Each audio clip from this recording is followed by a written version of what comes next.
ایک جملہ میدان کربلا میں امام حسین نے کہا تھا، ایک جملہ،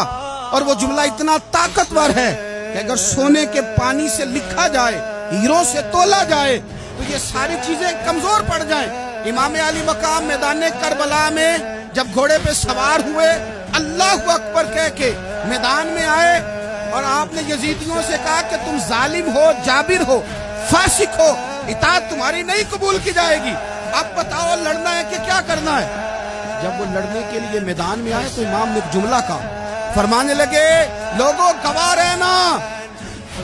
آج میں نے عزتیں خرید لی ہیں اور ذلتیں دور کر دی۔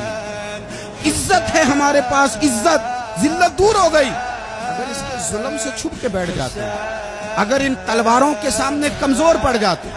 اگر اس بڑے لشکر کو پیٹھ دکھا دیتے تو یہ عزت والا معاملہ،